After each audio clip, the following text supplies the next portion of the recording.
Boa tarde, então, pessoal, iniciando o nosso bate-papo dessa tarde de hoje, 5 de agosto de 2020. Eu agora já iniciei a gravação, tá? Hoje eu estou sem a câmera, mas acredito que o áudio e o compartilhamento de tela irá funcionar. Assim a gente espera, né?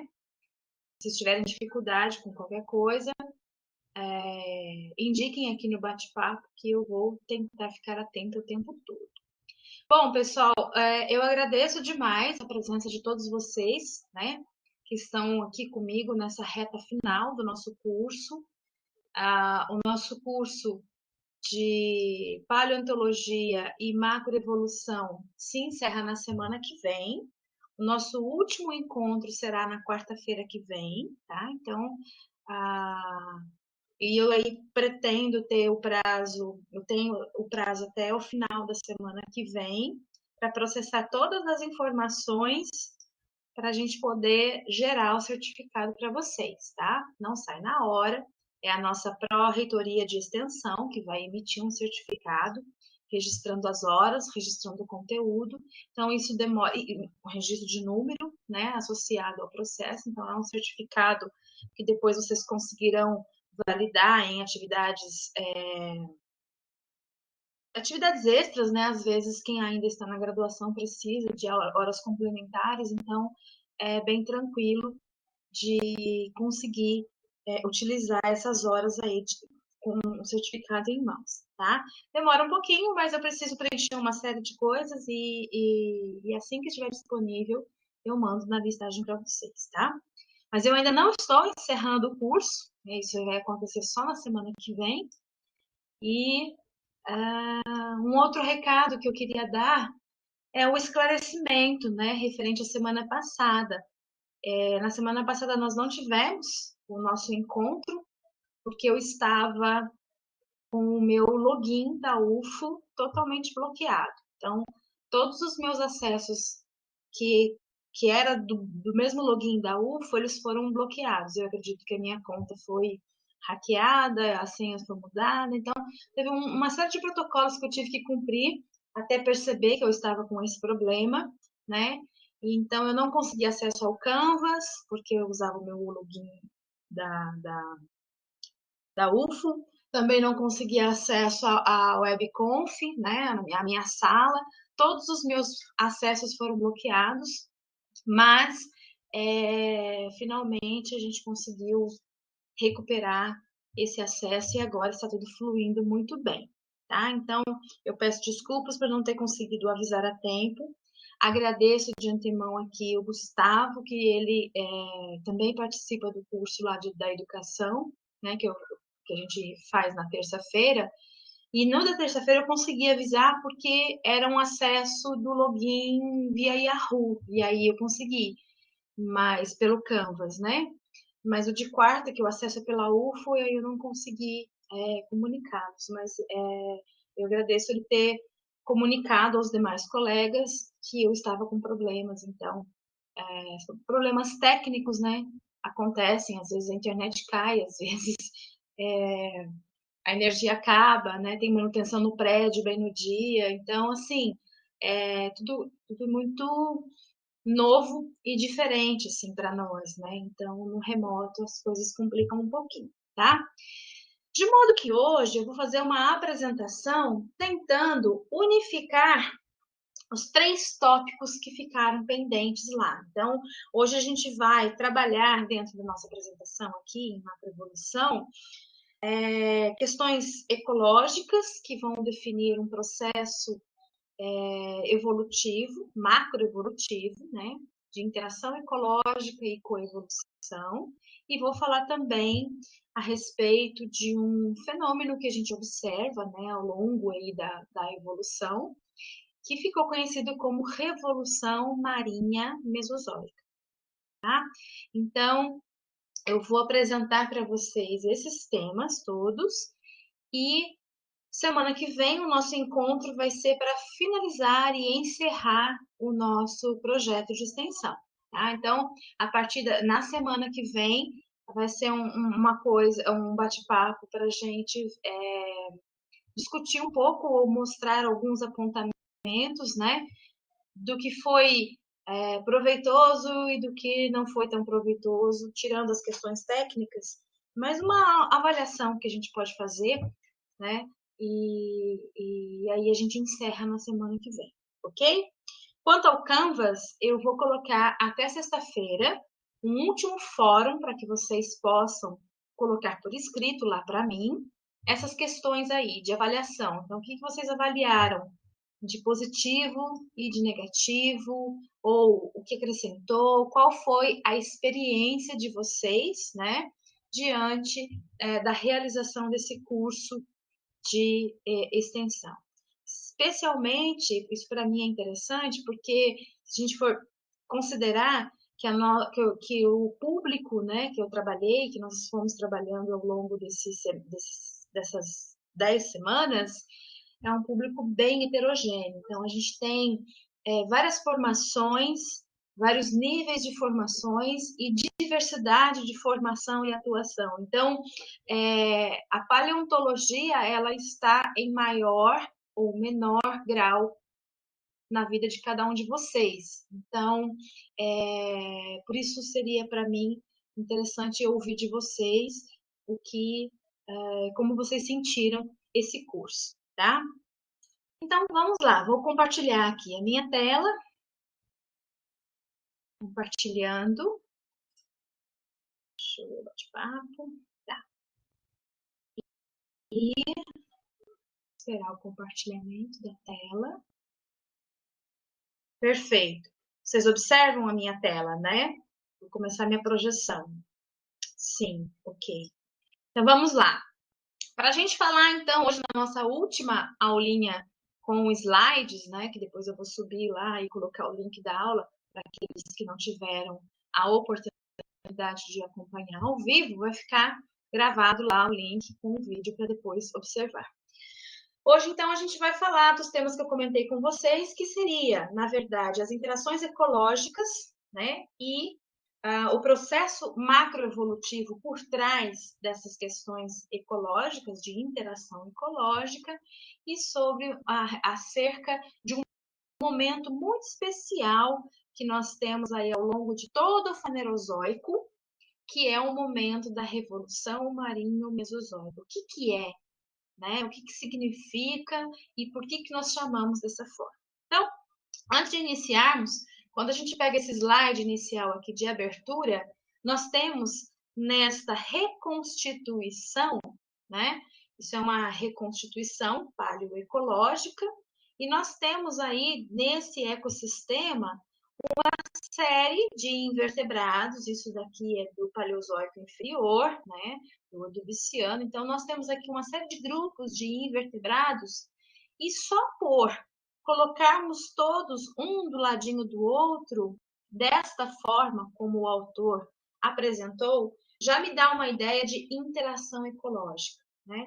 Nenhum ecossistema, ninguém que está no ecossistema não interage. Então, seja apenas por alimento, por espaço, seja por competição ou a procura de predação, a gente sempre vai ter os organismos interagindo entre si.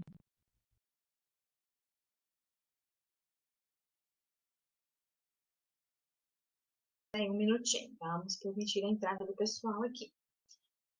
Voltando. Então, ao longo de todo o Fanerozoico, né, como que se deu a vida no ambiente marinho, tá? É difícil a gente reconhecer os padrões, é difícil a gente comparar ao longo de todo o Fanerozoico, mas existe uma sistematização ou uma organização do conhecimento aí que define alguns padrões, né, que foram reconhecidos e que eu vou apresentar hoje para vocês. Então, ao longo dos nossos últimos 540 milhões de anos, que é tudo o que nós chamamos de Fanerozoico, como que se deu a diversidade biológica? Será que ela sempre foi a mesma, né? Nós já vimos que não, que a curva de diversidade ela sofre quedas, momentos de crise, né? E que esses momentos de crise coincidem com os períodos de extinção. Depois nós temos momentos de irradiação, quando nós temos, né, a continuidade da vida, o surgimento de novas espécies de acordo a partir de um estoque genético daquele grupo que ficou, né? Então, com base nos padrões gerais que a gente observa, nós temos aí aquilo que a gente reconhece como faunas evolutivas. Em termos de macropadrões, aquilo que a gente chama de faunas evolutivas. Essas faunas evolutivas,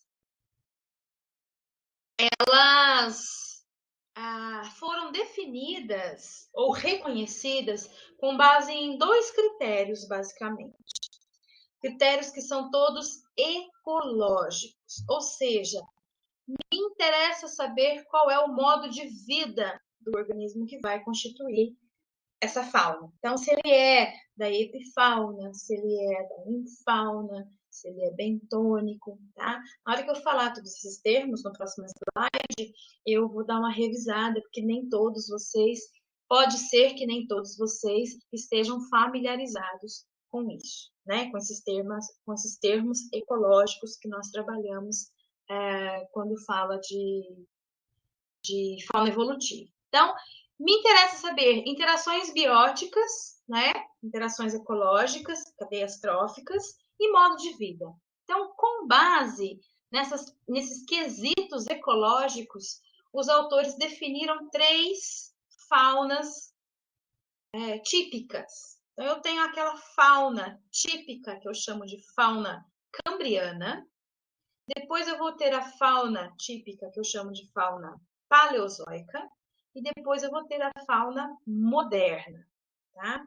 Não me interessa saber o táxon que constitui cada uma delas, mas me interessa mais saber o que esses táxons fazem no ambiente. Será que eles são todos predadores? Será que eles são todos escavadores? Será que eles são suspensívoros? Então, assim, a caracterização ela é mais com base em termos ecológicos. Então, para a gente conhecer rapidamente o que foi definido como fauna cambriana, eu tenho algumas características, e essas características incluem baixa diversidade, então eu não tenho muita diversidade entre os grupos, tá? E o fato de eu não ter muita diversidade entre os grupos também vai refletir na minha baixa diversidade ecológica. O que predomina são os organismos que são da epifauna. O que é epifauna? Epifauna são todos os grupos, todos os táxons, todas as populações das espécies que ocupam a parte superior do substrato. Tá? Ele não é capaz de se enterrar. Então, se você for pensar no fundo do mar, tudo que está sobre a interface água-sedimento lá no fundo do mar é chamado de epifauna, ok? Aí, em termos de alimentares, nós também vamos observar detritívoros e poucos carnívoros. Então, carnívoros serão os predadores, tá?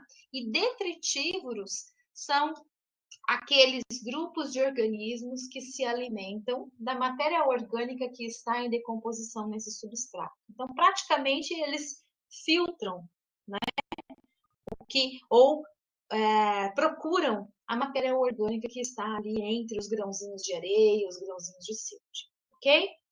A grande maioria, quase que sua exclusividade também são de organismos bentônicos. Lembram-se, nós temos os bentônicos, que ocupam o fundo, os planctônicos, que ocupam a coluna d'água, né? Mas eles são passivos, eles se movimentam apenas de acordo com as correntes, né? E os nectônicos, que são aqueles que são ativos na coluna d'água. Eles são capazes de controlar a sua profundidade ou de se movimentar dentro da coluna d'água, tá?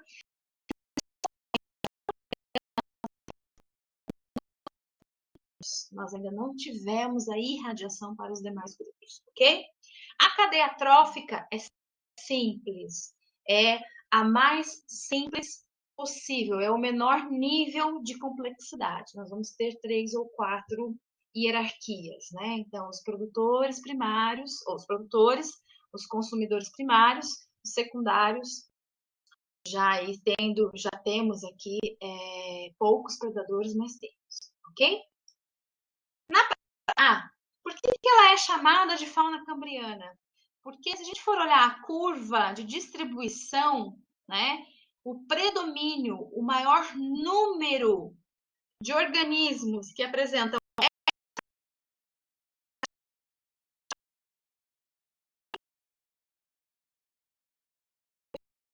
exclusivo do Cambriano. Ela vai até o Mesozoico aqui, ó, nessa passagem. Mas o período que eu mais observo organismos com essas características que eu acabei de falar é exatamente o período do Cambriano. Por isso ela foi chamada de fauna cambriana. Tá? Depois, a próxima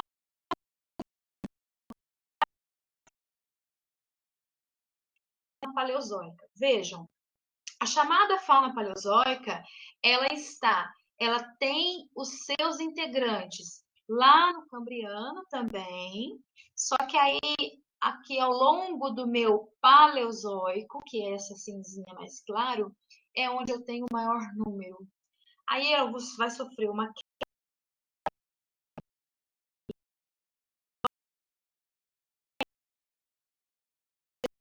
mais ou menos, ela recupera um pouquinho e mantém mais ou menos aí um número de 100 famílias no máximo, né? Sendo que lá no Paleozoico, durante o Paleozoico, ela atingiu um número de 400 famílias, então foi 4 vezes maior, tá? A gente depois vai ver o que aconteceu aqui, que caiu. Mas esse é o padrão. E qual que é o jeitão dessa fauna, né? A gente já observa uma maior diversidade, e esta maior diversidade, tanto taxonômica quanto ecológica, vai refletir num maior número de ações ecológicas, num maior número de guildas, né, que são os tipos de ocupação que esses organismos apresentam, e também vai refletir na cadeia trófica. Então, em termos de modos de vida, eu ainda tenho epifauna sendo super abundante, mas a minha infauna passa a ser bastante comum. O que é infauna? Infauna é o ato de conseguir sobreviver dentro do substrato. Então, esses organismos chamados de infauna, eles são escavadores, eles conseguem, né, fazer túneis e viverem incorporados na interface água-sedimento. Bom, são também detritívoros e mais agora já observamos os suspensívoros, ou seja, os filtradores que estão retirando da coluna d'água lá pertinho da interface água-sedimento, esses caras estão filtrando e conseguem promover uma corrente, né, que traz o alimento e leva os excrementos, tá? Neste momento, eu já observo a diferenciação em planctônicos e nectônicos. Então, a gente já vai ter cefalópode, né, que controla, né, o tanto, através do enchimento e esvaziamento das suas câmaras, ele controla a profundidade que ele consegue, que ele pretende sobreviver. Então, seria já planctônicos e nectônicos bastante comuns aí nesse intervalo. Então, claro que se eu tenho uma diversidade taxonômica maior, mas essa diversidade de grupos vai acabar sendo refletida na minha diversidade ecológica. E essa maior diversidade ecológica também me mostra uma cadeia trófica mais complexa. Não é a mais complexa de todas, tá? Mas já é mais complexa do que aqueles tipicamente cambrianos, ok? Na fauna moderna, o maior número observado dos elementos, né, que constituem ou que apresentam as características da minha fauna moderna, o maior número está nos dias atuais. E é por isso que a gente chama de fauna moderna. Aqui eu tenho tudo de tudo que nós conhecemos hoje em dia. Então, alta diversidade e alta complexidade. Eu vou ter epifauna, eu vou ter infauna, eu vou ter detritívoro, carnívoro, suspensívoro, bentônico, planctônico e nectônico. E a cadeia trófica, ela é a mais complexa que nós conhecemos. Tá? Então, tubarões, grandes predadores são mais típicos deste momento aqui, que é o que nós chamamos de fauna moderna. Voltando aqui. Então, a gente percebe que, ao longo do tempo, né, nós tivemos diferentes estratégias ecológicas que os organismos. Uma coisa que mudou muito ao longo do tempo é o grau de ocupação da interface água-sedimento. Lá na fauna do Cambriano, eu falei, vou voltar aqui, que nós só tínhamos epifauna, ou seja, os organismos que estavam sobre o substrato. A partir do Paleozoico e durante o Moderno, nós já temos os organismos da infauna, ou seja, são os escavadores que agora ocupam outros locais que antes não eram ocupáveis, né? Ou tão comumente ocupáveis aí dentro do substrato. Tá? A expansão da ocupação do ecoespaço junto à interface água-sedimento, ela também foi ficando cada vez maior e mais tempo. Se a gente for ver, nós temos aqui o Cambriano, todo o Paleozoico, Mesozoico e Cenozoico, ok? Aqui é o nível do mar, desculpem, o nível do fundo oceânico, né? O fundo do mar. Acima dele eu tenho água, abaixo dele eu tenho sedimento.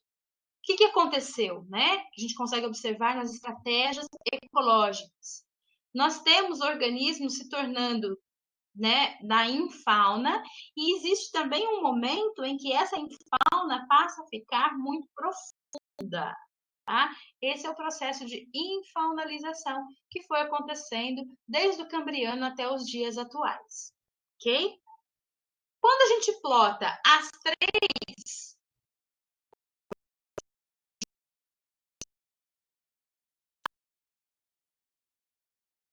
a fauna paleozoica e a fauna moderna, né? Na curva azul eu tenho a cambriana, na rosa eu tenho a paleozoica e na verdinha eu tenho a moderna. O que a gente observa? A cambriana ela sofreu aqui, foi até o Triássico, e depois nós não temos muito mais, né?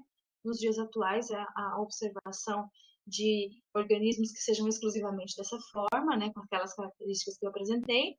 Mas, se eu olhar a minha curva rosa, que é a paleozoica, e a minha curva verde, que é a moderna, ela ocorre uma inflexão, uma inversão dessas curvas bem num ponto específico aqui. Então, a minha paleozoica vinha muito bem, obrigada, dominando nos ecossistemas, de repente ela sofre uma crise, e esta crise coincide com a grande extinção em massa que nós observamos no período Permo-Triássico, na passagem do Permiano para o Triássico. Aí ela sofre uma crise e nunca mais se recupera no ambiente da forma como era antes, tá? Sendo a mais numerosa. Por outro lado, eu tinha uma que estava em segundo plano, no contexto ecológico, que a partir desse mesmo momento se sobrepõe à paleozoica.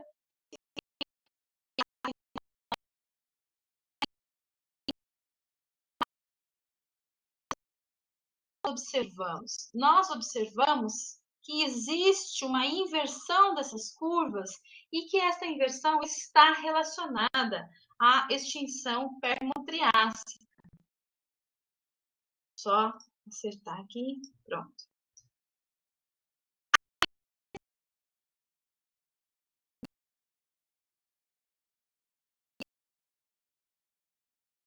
É a Revolução Marinha Mesozoica. É um momento em que a fauna moderna ganha importância ecológica, ou seja, é um momento em que a fauna moderna se destaca no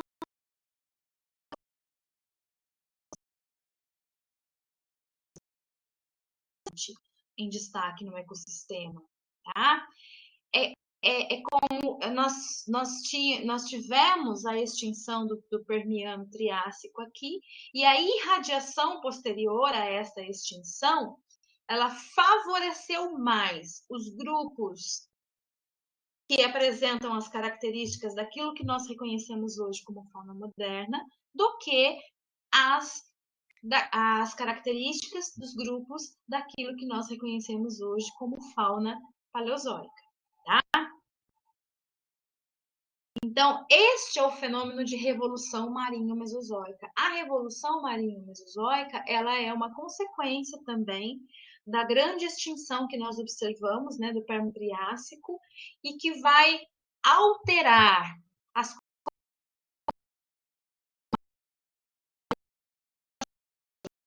uma série de transformações que ocorrem nesse momento, que revolucionou mesmo, né, aquilo que todas as formas de vida que estavam no mar. Então, neste momento, eu vou ter guildas e guildas com mais organismos. O que são guildas? Guildas é um termo que a gente empresta para a ecologia, que se refere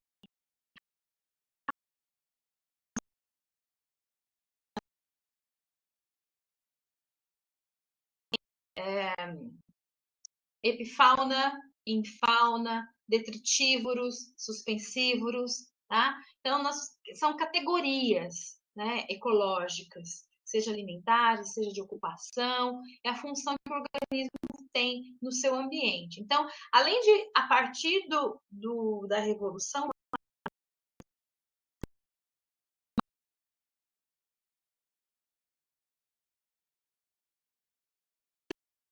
a gente não, né? Mas organismos desenvolvendo aquela categoria. Então, eu tenho um número maior de guildas e dentro de cada guildas, muitos táxons aprenderam a desenvolver aquela função.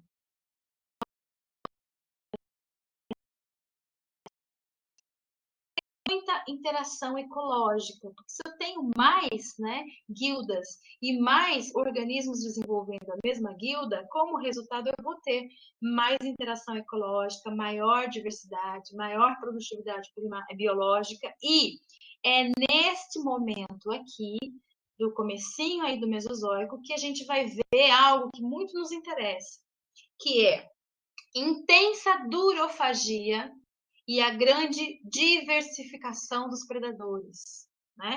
Predação, ela existe desde o início, mas ela foi se tornando cada vez maior e com mais frequência, mais taxas, a partir do Mesozoico, a partir da Revolução Marinho-Mesozoica. Entendido até aqui? Deixa eu ver se tem alguém chegando.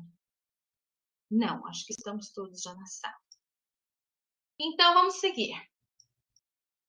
O que é a durofagia? Durofagia é o consumo de uma presa que é protegida por um esqueleto biomineralizado. Então, é quando o predador consome uma presa, mas essa presa, ela tem concha, ela tem carapaça, ela é biomineralizada, ela tem parte dura, tá?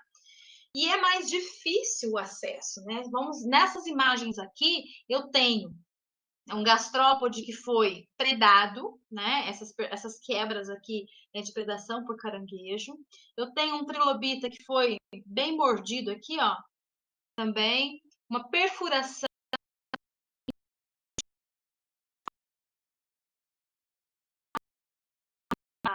Uma lasca, digamos assim. Todas essas marcas deixadas na minha presa são indícios de que elas foram mortas por predação. Tá? Então, às vezes eu não tenho o predador preservado, às vezes, na maioria das vezes eu não tenho, mas a evidência de que houve uma predação fica preservada no registro fóssil e é passível da gente estudar, inclusive sob a ótica da macroevolução, ok? Então, vamos olhar um pouquinho mais sobre isso.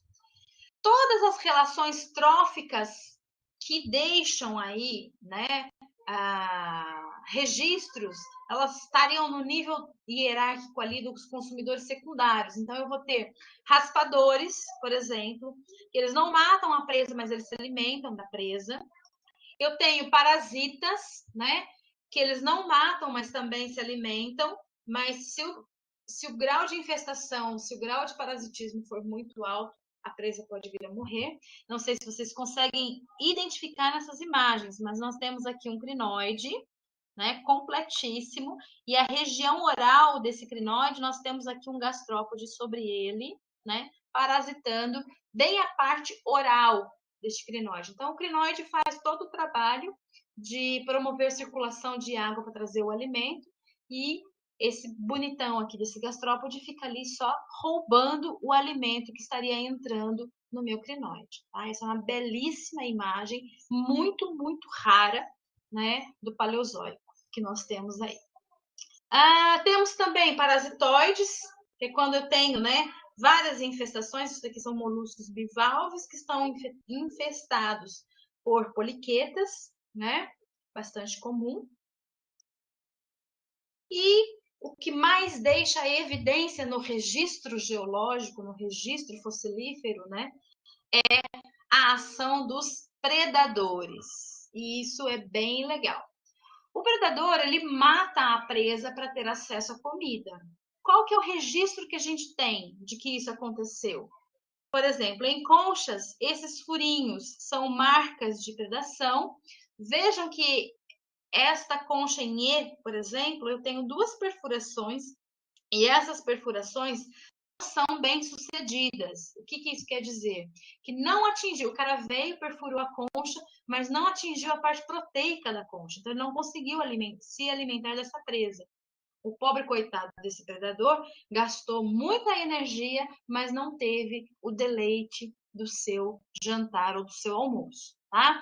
Então, isso vai me dar uma ideia de que ele ainda está aprendendo, talvez. Então, ainda estamos na escalação dessa relação biótica. A gente já vai ver isso mais para frente, tá? Então, eu tenho perfuração, que me ajuda a reconhecer a predação, e a quebras na margem, né? Muito praticadas por esses caranguejos que têm aqui uma quela mais robusta que a outra. Então, ele vem, segura com um lado, vai lá, e com a outra ele vai e quebra. Por isso até que é bem fortezinho. O fato é que toda a interação ecológica de presa e predador, eu tenho fases da predação e tenho fases da presa, tá? Então, esta relação ecológica, ela é muito, muito, muito energética. O indivíduo, né, o grupo que vai ser o predador, ele tem que investir alto custo nas estratégias para tudo dar certo. Porque do outro lado, quem é a presa também vai investir grande parte de energia para fugir dessa predação. Então, se a gente for um predador bem sucedido, ele tem que ser capaz de procurar a sua presa, caçar a sua presa, segurar a sua presa e depois de tudo isso conseguir digerir a sua presa, certo? Em contrapartida, as presas investem energia para fugir de todas essas fases. Então, contra a caça e procura, muitos fazem refúgio, muitos fazem camuflagem, tá? Contra a apreensão, né, ao ataque da presa, muitos grupos desenvolvem armaduras com ornamentações, espinhos, que dificultam a apreensão pelo predador, e muitos investem no finalzinho aqui, ó, deixa que pegue, que casse, que agarre, mas não deixe de digerir, né? Porque desenvolvem toxinas. Então, um bom predador tem que ter sucesso em todas essas etapas, e uma presa para continuar, né, ali perpetuando o seu DNA, né, perpetuando a sua espécie, tem que ser capaz de se defender, investir e se defender da presa, certo? Só que, obviamente, né, de um lado eu tenho um ataque, do outro eu tenho a defesa. A este processo macroevolutivo, a gente chama de coevolução. Porque presa e predador estarão em constante luta armada, tá? Quando que a gente observa a coevolução? Quando eu tenho melhorias de um lado, promovendo, impulsionando melhorias no outro. Isso só vai acontecer em grupos de organismos que sejam ecologicamente íntimos, tá? Coevolução é quando eu tenho duas espécies, uma interferindo na evolução da outra, certo? E para que uma interfira na mudança e na evolução da outra, essas duas espécies têm que ser ecologicamente relacionadas. Então, é parasita hospedeiro, presa predador, polinizador e a planta, e assim nós vamos, certo? Deixa eu ver aqui. Bate-papo. Amplia as imagens colocando. Ah, tá, Natália, desculpa, só vi agora. Mas vamos ampliar. Também não vou ficar voltando, né? Vai melhorar bastante. Obrigada, Natália. Eu também estava sofrendo com a tela pequena. Bom, pessoal, então vamos ver um exemplo de coevolução, né? Vamos supor que eu tenho aqui uma população de salamandras e na minha população de salamandras eu tenho indivíduos com níveis variados de toxina. Então, olha só, eu tenho a legendinha aqui, eu tenho verde, uma toxina, duas toxinas. Então, eu tenho a salamandra que o grau de toxina que ela tem é insuficiente para a sua proteção. Ok? Se o predador vier e comer, ele vai continuar predando. E a população pode vir abaixo, né? Eu tenho a salamandra com um grau de toxina que é suficiente para a sua proteção. E eu tenho também na minha população uma salamandra que tem mais do que o suficiente para a sua proteção.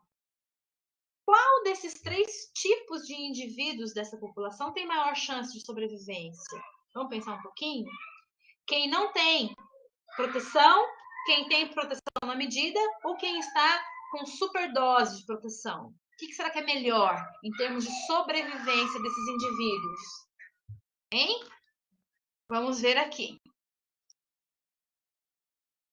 A população de salamandras com indivíduos de níveis de toxina variados, ela tem que se reproduzir. Então, eu tenho lá a de 2 consegue se reproduzir, a que foi comida pelo predador não deixa descendente para a próxima geração, e a minha, que tem um só, também consegue se reproduzir. Olha só, quem tinha muito, produziu um, no meu exemplo ilustrativo. Quem tinha o suficiente consegue reproduzir produzindo 2. Por que isso acontece? Porque, na verdade, o gasto energético do indivíduo ele deve ser para se proteger e para se reproduzir. Se eu estiver gastando muita energia na minha defesa, sobra pouca energia na minha reprodução, tá? Então, na verdade, o ideal é ter um balanço entre a reprodução e o investimento energético para a proteção, ok? Com o passar do tempo, o que eu vou acabar vendo na população?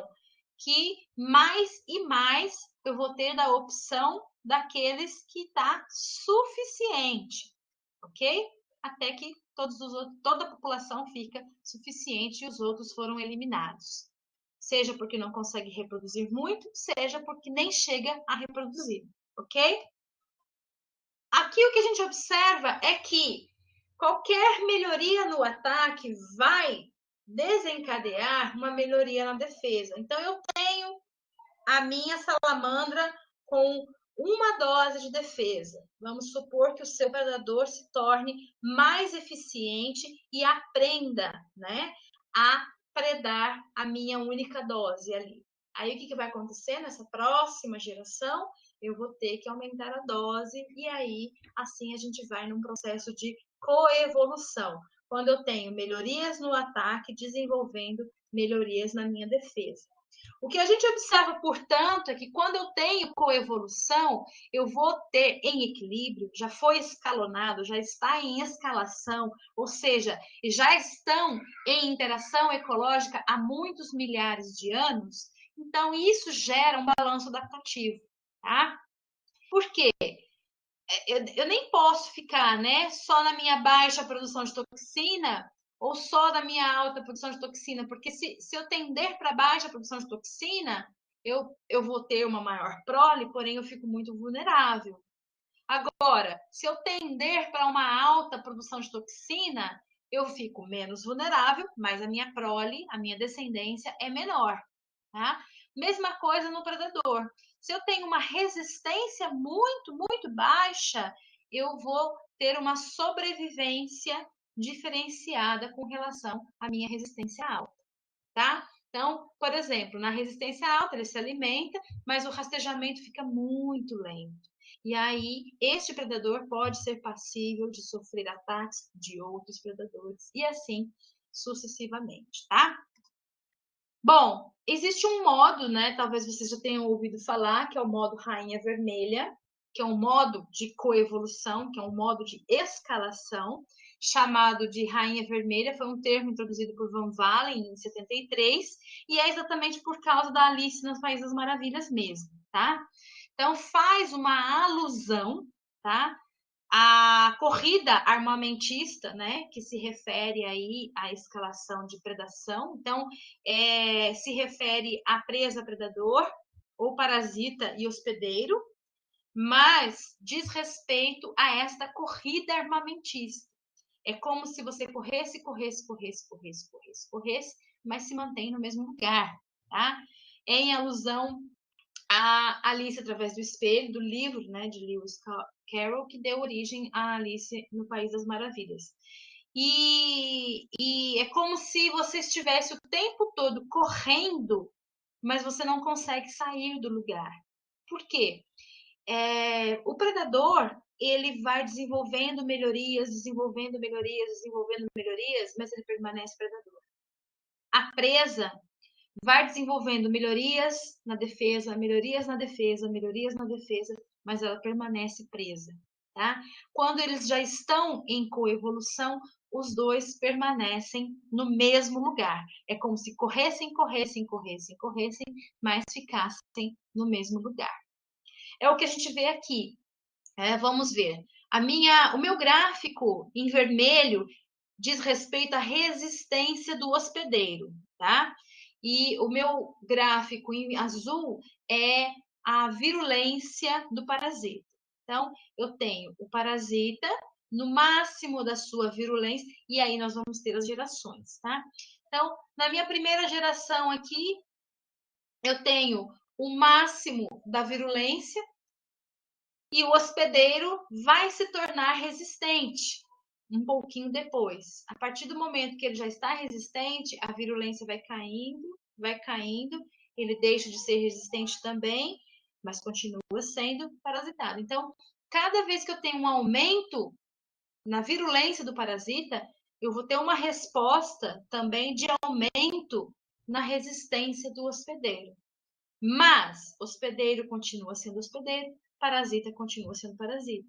Então, o resultado é uma corrida armamentista em que ambos, parasita e hospedeiro, devem constantemente evoluir para permanecer no mesmo lugar. Se faltar o hospedeiro, o parasita também entra em declínio.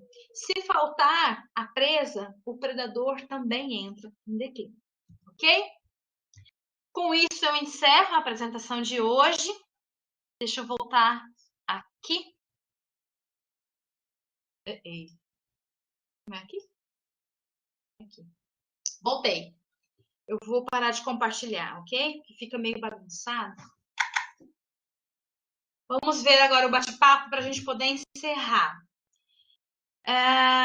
Proteção sempre a proteção na medida suficiente para proteção, porque senão você vai acabar atrapalhando, né, o processo de reprodução, que é super importante.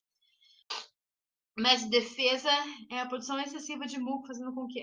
Exatamente. Então, existe também, né, a relação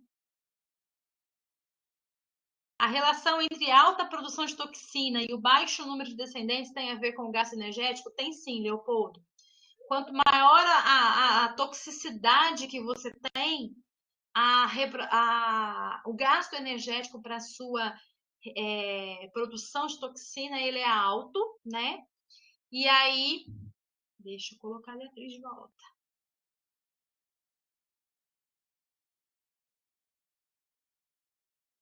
A toxicidade ela tem um custo energético muito, muito, muito alto, né? Mas é super eficiente. Nós temos, por exemplo, braquiópode, né? Eles são invertebrados do Paleozoico, praticamente, mas nós temos até os dias atuais. Os braquiópodes, eles são tidos como invertebrados impalatáveis, né?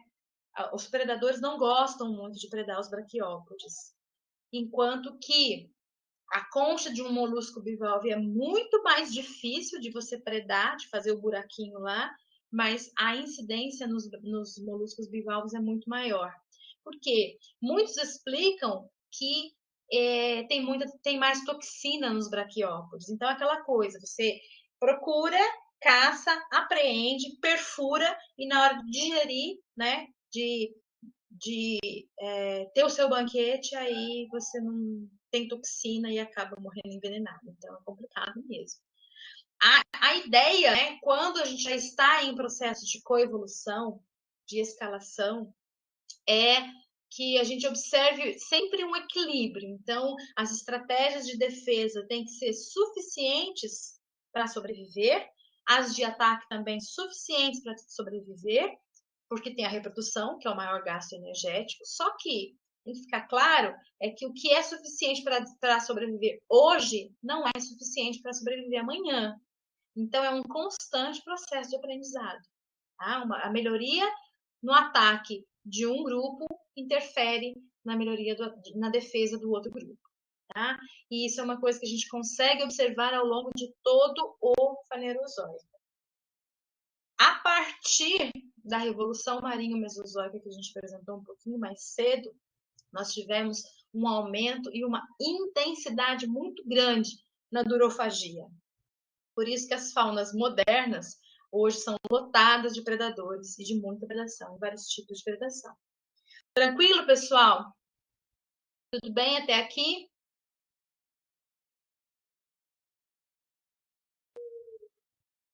Então, ótimo. Bom, com isso nós encerramos todo o nosso conteúdo. Eu já estou em clima de despedida, porque em termos conteudistas a gente encerra hoje, mas na semana que vem a gente se encontra para encerrar em definitivo, tá? Para a gente poder comentar um pouquinho daquilo que vocês vão colocar no fórum. O fórum ainda não está pronto, eu vou disponibilizar para vocês até sexta-feira, tá? Eu tive aqui uma confusão, assim, até sexta-feira eu coloco. Mas o nosso fórum vai ser só uma avaliação no final. Nós fizemos uma pré-diagnose, lembram-se? Foi o nosso primeiro fórum. Agora nós vamos fazer a diagnose final, né? O que vocês, a percepção de vocês com relação ao curso. Tá bom? Obrigada a vocês. Espero que tenham entendido a aula de hoje. Esse é um tema muito bacana. Eu desenvolvo projetos de pesquisa nesse tema. Quem tiver interesse, que quiser tirar mais dúvidas, que quiser sugestão de leitura. Então, assim, é um tema muito próximo meu e gosto muito. Então, se alguém tiver algum interesse de continuar nessa área, nessa linha, e tiver, assim, e que eu possa ajudar, né? É só entrar em contato, que o meu e-mail agora vocês têm, e aí a gente fica com esse contato aí para até quando vocês decidirem, tá? Eu tenho toda a disponibilidade do mundo para a gente fazer redes, parcerias e continuar atuando, seja no ensino, seja na extensão ou seja na pesquisa, tá bom? Muito obrigada, pessoal. Vou encerrar então agora a nossa gravação e até semana que vem.